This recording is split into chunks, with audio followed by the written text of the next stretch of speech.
À tous ceux qui ne veulent pas quitter la France, bonjour. Je m'appelle Alexandra Rojewska, j'ai 28 ans et je suis une joueuse de volley-ball étrangère professionnelle évoluant dans le championnat français. Je suis originaire de Cracovie, en Pologne, et je pratique le volley-ball depuis 18 ans. Aujourd'hui, je souhaite partager avec vous la raison de ma venue jouer en France, ainsi qu'une rencontre qui a changé mon destin pour toujours. L'histoire se déroule à l'automne 2021, lors d'un tournoi d'invitation spéciale de volley-ball féminin organisé à Paris. À l'époque, avec mes 1,88 mètres, j'étais la centrale principale de l'équipe nationale polonaise, une pièce maîtresse de notre attaque. J'avais brillé dans les championnats européens et j'étais convaincu de réaliser une excellente performance lors de cette compétition. Cependant, peu avant le début du tournoi, un événement a tout bouleversé. Notre as, Marta Komaska, s'est blessée au ligament croisé lors d'un entraînement. Elle était le cœur de notre attaque et le pilier spirituel de l'équipe. La perdre, c'était comme perdre notre bras droit. Malgré cela, les joueuses restantes ont décidé de se donner à fond et de se rendre en France. Ce championnat se tenait à l'Accor Arena et réunissait 5 nations, la France, le Brésil, les États-Unis, l'Italie et notre Pologne. Toutes les équipes étaient des puissances mondiales. Honnêtement, même au complet, cela aurait été un tournoi difficile, mais la réalité fut bien plus cruelle que prévu. Notre premier match s'est soldé par une défaite 1-3 contre le Brésil, suivie d'une cuisante défaite 0-3 face aux États-Unis, puis d'une nouvelle défaite 1-3 contre l'Italie. À ce stade, il était presque certain que nous terminerions dernier de notre poule. Les visages de mes coéquipières s'assombrissaient de jour en jour et le silence pesait lourd dans le vestiaire. Puis vint le match du destin, contre l'équipe hôte, la France. L'Accor Arena était comble, les tribunes teintes aux couleurs du drapeau français, et les encouragements pour la Pologne étaient à peine audibles. Le match fut dominé par l'équipe de France du début à la fin. Nous nous sommes battus avec acharnement, mais il était difficile de masquer la perte de notre joueuse clé. Nous avons perdu le premier set 20 et 1-25, le deuxième 19-25 et le troisième 22-25, subissant une défaite finale de 0-3. Lors de ce match, mes smashs n'ont marqué que 3 points, et j'ai été totalement incapable de bloquer les attaques adverses. De retour au vestiaire après le match, personne n'a dit un mot. Le destin de la dernière place du groupe était scellé. J'ai pris mon téléphone d'une main tremblante et j'ai appelé mes parents dans ma ville natale. « Maman, papa, je n'en peux plus. Être que je n'ai vraiment pas le talent pour le volley. » J'ai éclaté en sanglots devant mes parents à travers l'écran. En 18 ans de carrière, je ne m'étais jamais sentie aussi impuissante. Cette nuit-là, seul dans ma chambre d'hôtel, je fixais le plafond en me demandant pourquoi nous avions fait tout ce chemin jusqu'à Paris pour subir une telle humiliation. Dehors, c'était la ville lumière, mais sa beauté ne parvenait pas à m'atteindre. Le lendemain, nous avions un dernier match contre le Kenya, sans enjeu pour le classement, une simple formalité. J'ai enfoui mon visage dans l'oreiller, marmonnant « ça suffit, j'arrête le volley ». Je ne pouvais pas imaginer à ce moment-là qu'une rencontre changerait ma vie le lendemain. Le lendemain matin, je me suis réveillé avec le cœur aussi lourd que du plomb, ayant passé la nuit à me retourner. J'ai regardé l'heure, il était 7 heures. Le match contre le Kenya était prévu plus tard, mais avant cela, je voulais prendre le temps de remettre mes idées en place. Je sentais que si je restais dans la chambre, le désespoir de la nuit précédente allait me submerger à nouveau. J'ai donc décidé de sortir et de me promener dans le jardin du Luxembourg, près de l'hôtel, pour prendre l'air frais du matin et changer d'atmosphère. Le jardin du Luxembourg est un petit joyau au cœur d'un quartier résidentiel, magnifique, avec ses arbres majestueux et la lumière du soleil filtrant à travers les feuilles. Être parce que c'était un matin de semaine. Il n'y avait que quelques personnes qui se promenaient ou faisaient leur jogging. Je me suis assise sur un banc, regardant vaguement le ciel, réfléchissant à mon avenir. Soudain, j'ai entendu une petite voix derrière moi. « Excusez-moi, êtes-vous une joueuse de l'équipe nationale polonaise de volley ?» Je me suis retourné et j'ai vu une petite fille, de l'âge d'une écolière, accompagnée de sa mère. La fille m'a posé la question poliment dans un anglais courant. Sa mère, une femme d'une trentaine d'années, souriante et aimable, tenait doucement la main de sa fille. La petite fille, prénommée Camille Dubois, avait 9 ans et tenait délicatement quelque chose dans ses mains. En m'approchant, j'ai découvert que c'était un drapeau polonais fait main, cousu avec soin dans des tissus rouges et blancs. Manifestement, beaucoup d'efforts avaient été déployés. Elle tenait aussi une feuille de papier blanc sur laquelle était écrit en gros caractères français et en dessous, une ligne de mots que je ne pouvais pas lire. J'ai appris plus tard que c'était la traduction en polonais de « merci ». Comment une enfant de 9 ans avait-elle pu trouver la traduction en polonais? Même si l'écriture était maladroite, on pouvait sentir l'intention. Sa mère s'est excusée poliment. « Je suis désolé, ma fille a regardé le match à la télévision hier. Elle tenait absolument à venir vous remercier. Excusez-nous de vous déranger si tôt. J'étais stupéfaite. Nous avions été lamentablement battus hier, et les Françaises avaient joué brillamment. Pourquoi cette petite fille voulait-elle remercier des perdantes comme nous? » Camille a dit timidement. « Votre jeu était si beau, mademoiselle. Je vous ai vu vous battre jusqu'à la dernière seconde, et j'ai trouvé cela extraordinaire. Même si vous avez perdu, c'était un très beau match. J'espère devenir comme mademoiselle Alexandra un jour. À cet instant, je suis resté sans voix. Même si vous avez perdu, c'était très beau. Ne jamais abandonner. J'espère devenir comme vous un jour. De toute ma carrière, personne ne m'avait jamais dit cela alors que j'étais une perdante. En Pologne, le sport est un monde de résultats. Les vainqueurs sont célébrés, les perdants sont oubliés. J'avais grandi dans cet environnement. C'est pourquoi l'échec d'hier m'avait tant fait souffrir. Mais cette fillette de 9 ans était différente. Elle transcendait la victoire et la défaite et reconnaissait la beauté de notre effort.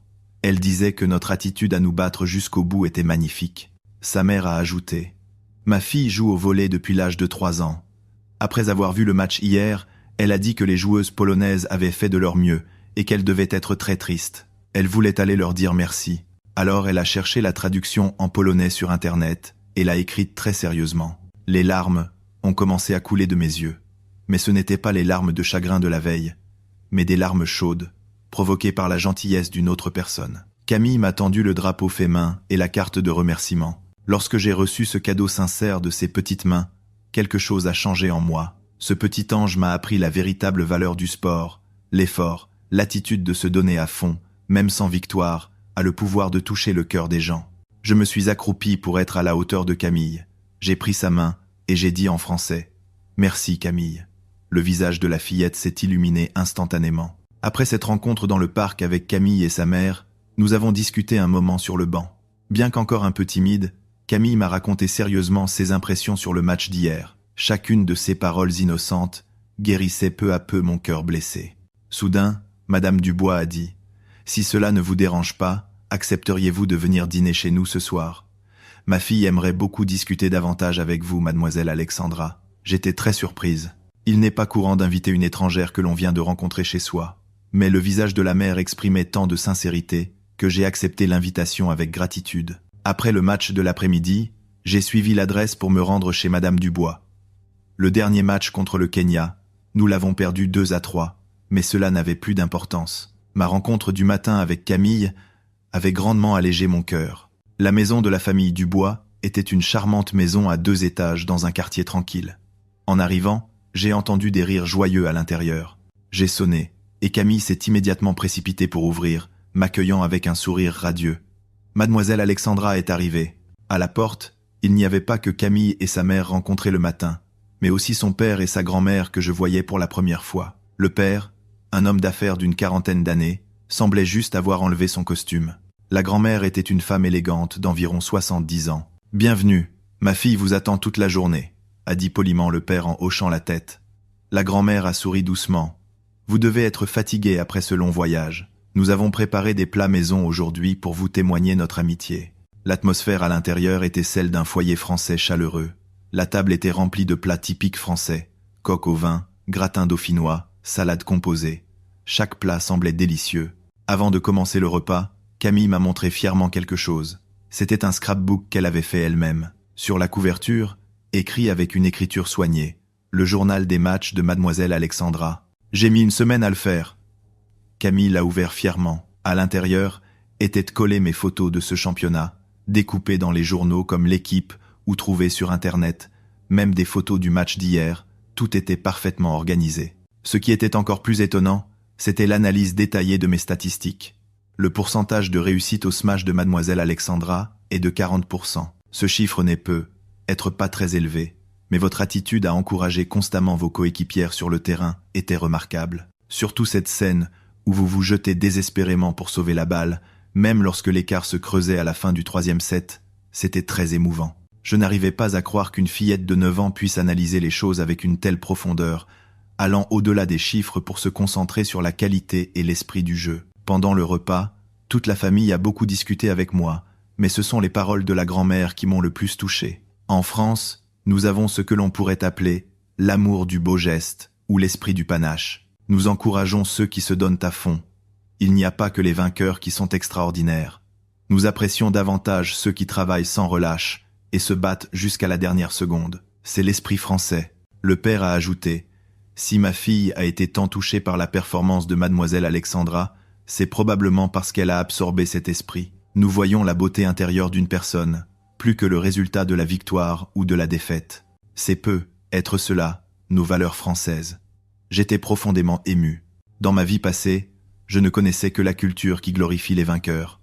Un athlète qui perd n'a aucune valeur, un effort sans résultat n'a aucun sens. C'est ce que l'on m'avait toujours appris. Mais cette famille française était totalement différente. Ils regardaient le processus et non le résultat, l'esprit et non la victoire ou la défaite. Ils m'ont également dit que ce n'était pas un cas isolé, mais une culture française tout à fait normale. Enfin, Camille m'a dit « Mademoiselle Alexandra, la prochaine fois, vous devez gagner. Mais même si vous perdez, je vous encouragerai toujours, car ceux qui se donnent à fond sont les plus beaux. » Ce soir-là, lorsque toute la famille m'a raccompagné, mes sentiments avaient complètement changé.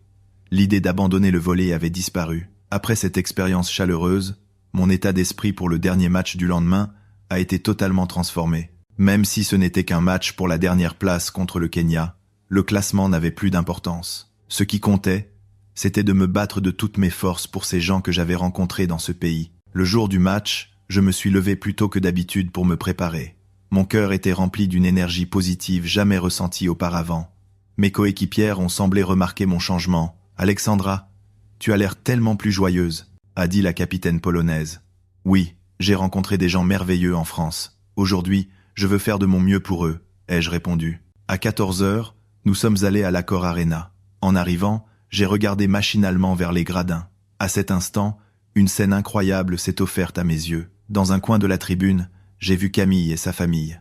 Ils brandissaient une banderole faite main, sur laquelle était écrit « Polognais » et, en gros caractères polonais, « Powodzenia Alexandra ». Bonne chance, Alexandra. Plus étonnant encore, autour de la famille de Camille, d'autres Français s'étaient rassemblés. Le primeur du marché, la dame de la papeterie, des collégiens et même le maire du quartier étaient là. Chacun tenait un petit drapeau polonais et nous encourageait. Quand le match a commencé, quelque chose d'inattendu s'est produit. Lors des matchs précédents, les encouragements pour la Pologne étaient presque inaudibles. Mais aujourd'hui, c'était totalement différent.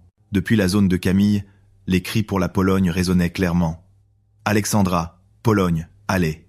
Le plus touchant, c'est que les enfants criaient en polonais « Dziękuję ». Bien que la prononciation ne fût pas parfaite, c'était un cri d'encouragement venant du cœur. Nous avons perdu le premier set 19-25, mais les encouragements n'ont pas cessé. Nous avons perdu le deuxième set 22-25, mais à chaque fois que nous nous battions, une chaude ovation s'élevait des gradins.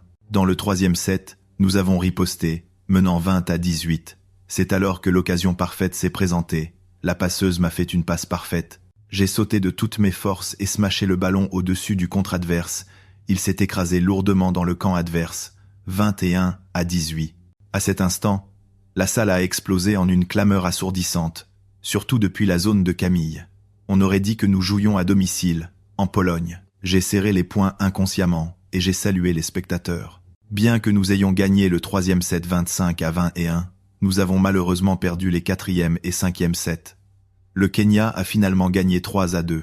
Nous avons terminé le tournoi à la dernière place. Mais au moment où le buzzer final a retenti, un autre événement incroyable s'est produit. Tout le public s'est levé pour nous applaudir. Ils ont applaudi les vainqueurs, le Kenya. Mais ils nous ont aussi ovationnés, nous les perdantes. Les larmes coulaient sans s'arrêter. Dans toute ma vie, personne n'avait jamais offert une ovation aussi vibrante à des perdantes. Lors de l'interview après le match, je n'ai pas pu retenir mes émotions, pleurant de nouveau. C'est la première fois de ma vie que je reçois de tels encouragements, ai-je dit. Je remercie sincèrement tout le peuple français pour cette ovation chaleureuse que vous nous avez offerte, à nous, les perdantes.